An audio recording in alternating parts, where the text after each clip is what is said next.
Hello, everyone. Welcome back to Players of Games. I am Will, and today we're going to be talking about our favorite Nintendo title games. Today, with me, we have Matt here to talk with us. Hello, everyone. We have Brandon Howdy. and Chris. I'm here for snide commentary. I'm going to start off this conversation, and I'm going to talk about probably my favorite Nintendo made game, which I am going to talk about Metroid Prime. That would be the GameCube game, which is a first person shooter. And if I remember correctly, it's probably one of the most highly rated first person shooter games. Well, I mean, first person shooter with 3D. Ah, right, okay. Yeah, I'm actually a big Metroid fan. When it comes up to my favorite Nintendo games, top is absolutely Pokemon, but after that it's either Legend of Zelda or Metroid. It kind of flip flops between the two of them every now and then.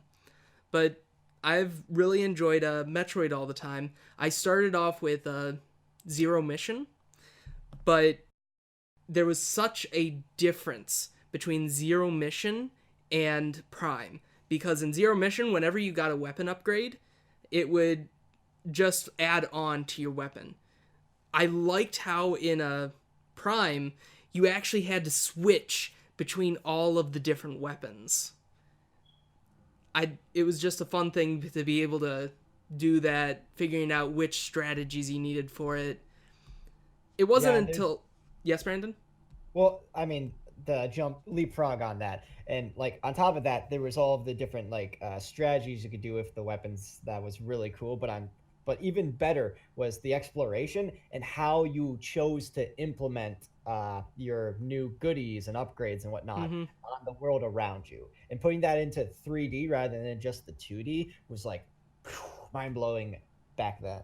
Absolutely. And of course, you also had that dodge feature that allowed you to kind of dodge some attacks if you did it properly.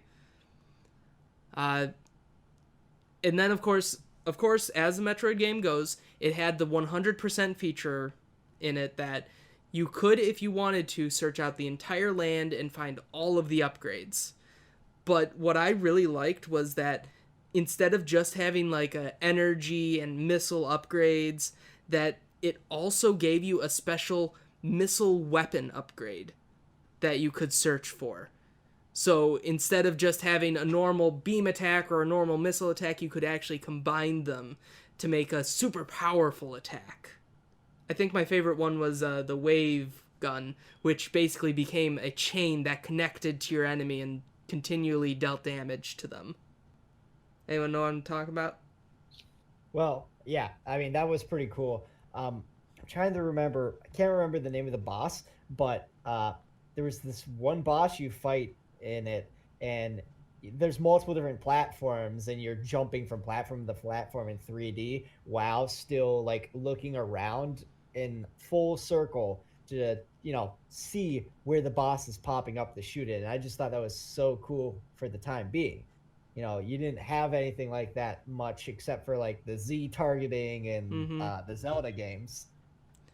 Which, speaking of targeting, that was one of probably the most difficult parts of the game, was trying to switch between targeting and then freeform target, or manual targeting. That's one of the Yeah. nice things I like about the future Prime games, that with the Wii, that you can actually target with actual pointing. It I've always found it a bit harder to control with just a controller. Never was able to play the Metroid Prime game, but judging just by how many people wanted another Metroid Prime for so long, I can tell they were definitely well-made games. Mm-hmm. Yeah, a lot went into the graphics, the actual gameplay itself, and the story. Plus, I love the music. Music's really good. Oh yes, absolutely. Especially going between the different areas, you could always tell what area you were in by either the sounds or the music or the visual, because each area was just completely different and unique. And honestly, whenever you found an upgrade, it always made you feel super powerful because the next enemies you would always fight would always be weak against that weapon or item that you got, which would make you feel so much more powerful and just in control of the fight all the time. An undefeatable bounty hunter lost in space. Is there anything else on that you can talk about, Will? I'm trying to think. What's your favorite enemy from the game? Favorite enemy? I kind of like the space pirates. Mm-hmm. Yeah, everybody loves Ridley. Oh my gosh, when I first fought Ridley in that game, it was so difficult. And then, of course, when I came up to the Metroids that you had to use a specific weapon to defeat, I just gave up. I didn't complete that until like a year later. Mm-hmm. I hated and it's because once you defeated that wave of Metroids when you're trying to get to the final boss room, and this is near the end, they didn't stop. And you always had to make sure you had the right weapon out in order to stop them. And they would just keep coming, no matter how many of them you destroyed. And meanwhile, you're trying to jump up platforms that they could easily knock you off or start absorbing you, which, if you're absorbed, you have to go into Morph Ball and use a bomb to get rid of them, which could make you bounce off the edge. So I just hated that part. I don't like that kind of thing. But it was very interesting, especially since the difference between Zero Mission and Prime, that they added a lot of different things. Like the scanner. In the 3D, you could actually do things with the scanner. There was the regular visor, which just showed you everything, your normal heads-up display. There was a scanner one that allowed you to kind of figure out what a creature was, figure out what its weak points were. Then there was also an X-ray visor and an infrared visor that allowed you to see different things or see through things that allowed you to progress. And it was really fun being able to use those to good advantage as well. I mean, one of the cool things about the scanner, though, was the flavor text and the different things in the environment you could actually get lore bits from. Yep. I can't remember it, but I think my favorite one was with the rock toad, which you would have to always go into Morph Ball mode, and it would have to swallow you, and you'd have to use the bomb in order to destroy it. Yep. I can't remember, but I feel like it, if I remember correctly, it did have a very fun flavor of text. I might put it in the video right here so you can see it. But, Matt, do you have any comments on Metroid? Or Metroid Prime? I never played the game, so no. Oh. It's okay. Oh, Someday, you know what? someday. There was this really awesome feature that they had. There were certain attacks that when they hit you, there would be a flash inside the visor. So, basically on the screen. And you would actually see the Samus's reflection in the visor.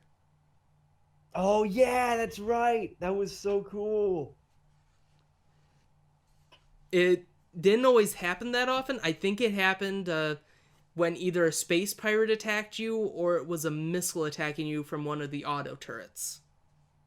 Oh, but probably the worst thing that I hated the most of it was doing things in the Morph Ball. Just because of how sensitive you have to be. Yes, precision Morph Ball jumping. Not just that, do you remember the shock cage? Yes. I remember the You had to roll through it and make sure you touch none of the walls, otherwise they would start taking your health down super quickly. Great gameplay decision. I swear it was really smart. Mm-hmm. But every masterpiece has its folly. Mm-hmm. Can't be perfect. And I also liked how they made you go through the map, because you have to find relics after you've gotten a certain amount of upgrades. And the relics actually progress the story plot. Yep. But anyway, that is my favorite game that Nintendo made. Matt, what is your favorite Nintendo game? Super Mario 64. I always enjoyed that particular platformer as one of my favorites growing up. And nothing else has really impressed me as much as Super Mario 64 did when it came out. It was kind of like the first sandbox exploration game that you could go into, and you had little things you could do to get your stars. And, all the different boss battles were just... I always just thought that they were really neat, and you had to really kind of think outside the box to figure out how to defeat your enemies, and sometimes you found unorthodox ways of mitigating going a direction. Like,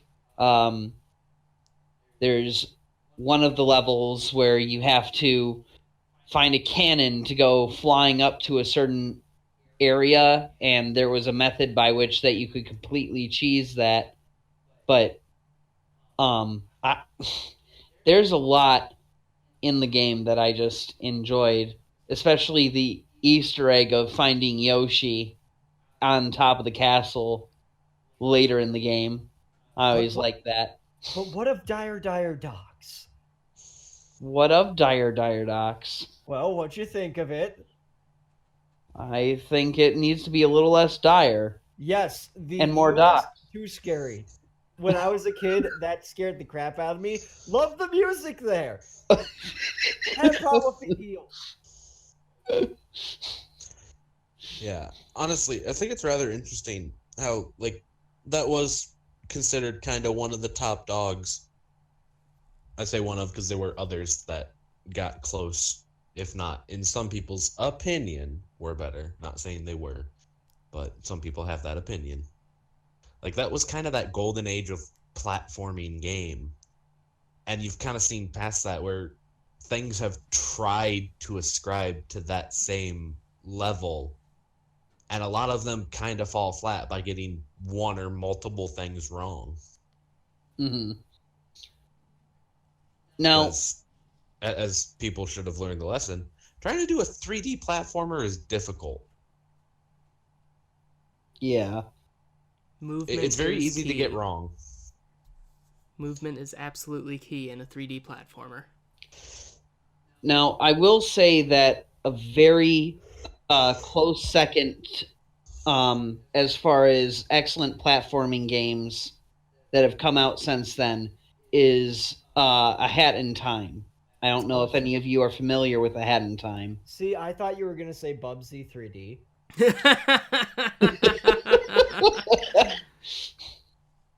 Nope, I actually haven't played Bubsy. Don't. Just don't.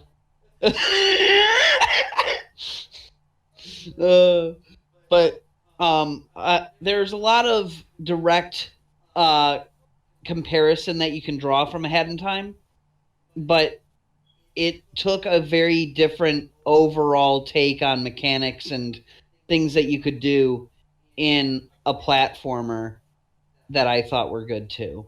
Well, on But- top of that, A Hat in Time has a really strong narrative and atmosphere. Yes. Now, I'm actually not familiar with A Hat in Time. What's the story of it? So A Hat in Time, basically you're a time traveler that has that is trying to get home, and you crash out of your return home into a unknown place, and people steal your timepieces, which is your fuel you use to get home. And you have to run around and find all your timepieces in order to return home, basically. Okay. I'm not going to spoil any further of the story, just because it is a fairly recent game, but Let's get back on track on Super Mario 64, though. The penguins. What? they can all die. What about the baby, though? Kill all the penguins. They're Yeah. evil. The I baby. hate them. Even the baby! Yes, even the baby. But he's so cute! Throw him off of the level. Okay, I understand why you do this, but don't. So, I've only played a minimal amount of this game. Can I also have a description of what kind of the game is based off for this one? for Super Mario 64. Yeah. So Super Mario 64, you were invited to the castle to receive a cake from Peach, and well, you come to the castle and find out Peach isn't there, and that Bowser's taken over.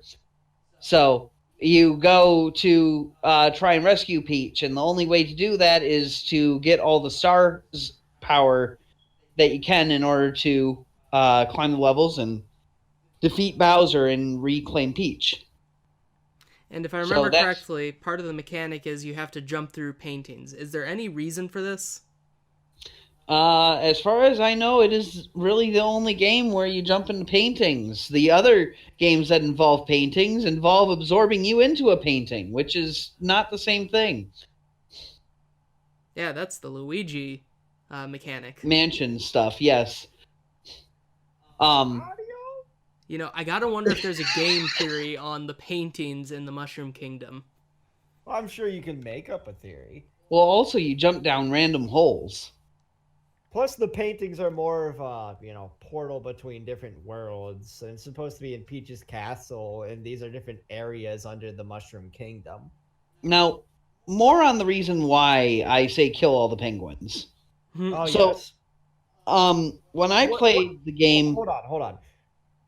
Do we need to know more about penguin genocide? well, yes, because Okay. there's a particular penguin genocide that I think should have happened before it ever became a thing, and that was the penguin races. So I don't know how many of you actually tried to race the penguins legitly without jumping off I did. certain sections to cheese the race because, well, I did. He knows Wait. when you're cheating. And many, many times when I had tried to race the penguin normally, it would bump me off the level and then I would lose. And then it would laugh at me. And then I go back and I do it again. So I was not an expert at the game by any means. Like, I didn't know any of the little cheeses in the game that I know now because YouTube. But, That game has had so many speedrunners just trying to shave off minor seconds that you basically break the game. Well, on yes. top of that, they have tool-assisted speedrunners as well. So, like, the tool-assisted speedrunners, you get to see some really crazy mechanics that normally don't happen in a normal run-through of 64. I seem to Yeah. remember that to this day, there is a reward for trying to figure out this certain glitch that occurred to a particular speedrunner that has never been able to be reproduced. And I think the reward's like $10,000. Because when he was going through the run, while he was doing it, he suddenly teleported, up this silo type area to basically skip half a level. And there's just no explanation of why this happened.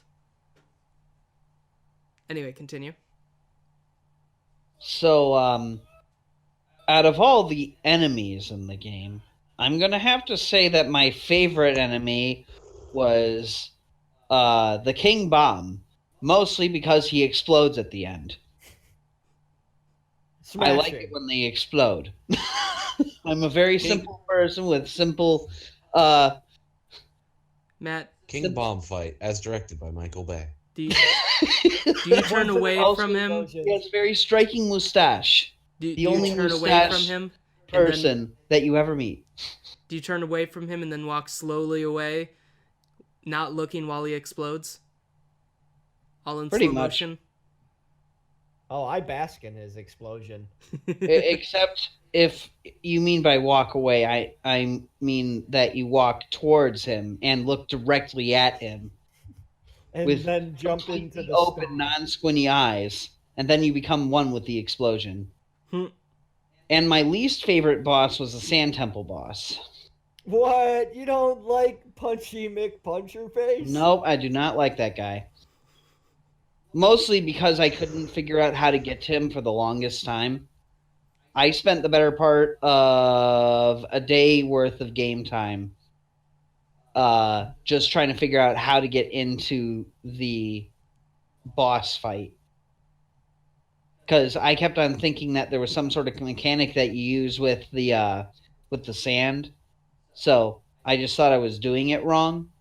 But I kept on drowning myself in sand over and over again. Mm. Rough and it's coarse and it gets everywhere. Yeah, it's in all my shorts back All at right. home. All right. So that's your game. Now let's move on to Brandon's game. All right. So my favorite is Yoshi's Island, and there's two reasons why it's my favorite. I think one of them's obvious, music, as every single conversation I've been in on this channel will relate to. If it's got good music, I likes it. But on top of that, the absolute charm of the interactions that you can do with the characters and the environment is just amazing and adorable and just great. Uh, to talk about, like, at the very beginning of the game, there's this guy with a sign who, and there's two diverging paths, and it's this elephant dude with this stop sign. And you might go to the top path on your first run through in the game, and the elephant guy walks up and blocks you, and you're like, okay, whatever, I'll go to the other path. You go to the other path, he walks down and he blocks you. Now the game doesn't tell you much what to do about this, so now you're just trying every single button. You're just trying to get this elephant to stop blocking your path. So you throw eggs at him and you do stuff, but then you eventually ground pound.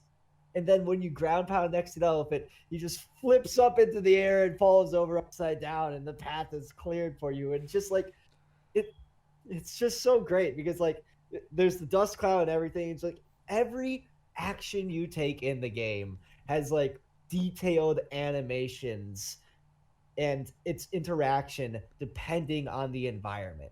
So like when you're in the jungle level, there's the leaves rustling and everything, and when you ground pound, it has a reaction on the environment. It's so cool. Mhm. Not a lot of games go to such depth to make the atmosphere just be extremely immersive. And like the plot is very straightforward. Baby Mario got taken. We gotta go save Baby Mario because we're the Yoshis and we were looking after him. You know, the areas you go to don't really have a rhyme or reason. You're just trying to get to Baby Mario. You're just passing through these different areas. But every area is just charming. It's literally an adventure that everything that matters is the journey, not the start and not the end. So talk about the Yoshis, because I mean the Yoshis, man. Best Yoshi is by far, in my opinion, the white Yoshi. Black is definitely a big runner-up on top of that. But like you got options. You got your blue Yoshi, your red Yoshi, yellow Yoshi, green Yoshi. Wasn't there a pink Yoshi? Now here's the question: do you remember what they all do? They don't have special abilities. All of the okay, my bad. Most of them don't have special abilities. They pretty much are like interchangeable, except for the black and the white, which can eat peppers. When they eat the peppers, they don't get damaged like the other Yoshis. So why exactly are there the different colors then? Well, you start with they're basically like your lives in them. So if one Yoshi gets defeated, you start the level from a checkpoint or the beginning with a new Yoshi. Those are your lives. And the black and white are ones you can get while playing through the game. So they're like extra lives, but they have their little quirks to them. Almost like getting a mushroom for Mario. Well, it's like that, but instead of just getting like a normal mushroom and you're another Mario, now you're a Mario, but now you shoot green fire. So it's getting the fire flower, basically. Yeah. It's pretty much a life, but with a little bit of extra oomph on top of that. Okay.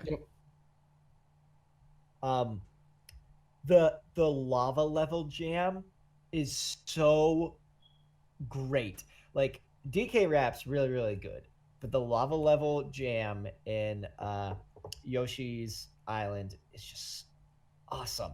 I love that jam. I also love the beat for the slime level underground. Like that one was really really cool. Jungle level has some pretty music as well. Um, so talking about the final battle, man, like you go through this entire game and you're just like, unless you're a pro at the game, you're losing Yoshi on the way. And once you get to that final level, panic starts to set in. You know, you're like, oh man, I've only got like one or two Yoshis, and I still have to do the boss fight. And before I even get to the boss fight, I have to get over to the boss. Final level's got like a lot of hazards in it leading up to the boss fight. Once you finally get to the boss fight, and like the first time you get into that boss fight, you're gonna lose a Yoshi. Like if you come into this with no knowledge of what happens to the boss fight, you're gonna lose a Yoshi, guaranteed. And then it's gonna be a frantic madman's attempt to try to beat that last level. But it's great. Cutscenes, you know, it's all right. But as I said, the journey is where it's at. Interacting with the environment. I love how you literally eat the cloud boss. You eat the cloud boss alive with your tongue. Like other bosses, you might hit with your eggs or ground pound them or have to make them interact with the environment. No, you just eat the cloud boss. That's how you beat the cloud boss. You stick your tongue out and eat them like he's cotton candy. Like the creators for this game were just genius on how they wanted you to interact with the environment. So many things are just like interesting. You know, in a first-person shooter, bam, I shot him, he's dead. That You don't just shoot the cloud boss, you eat him. You freaking eat the cloud that boss. absolutely makes me think of the Scooby-Doo 2 movie, where the monsters come to life, and of course Scooby and Shaggy are just running from all the monsters until they come across the cotton candy blob. Oh yeah, I remember that scene. That's what I'm thinking basically for Yoshi. That's what happens. And then the Hallelujah music goes on behind him, and Yoshi says, "At this very moment, you realize you effed up." Yep. Oh man. But Yoshi's Island is a game that you're either just gonna really like or you're gonna be like, okay, it's a game. But I think it's a game with a whole lot of charm.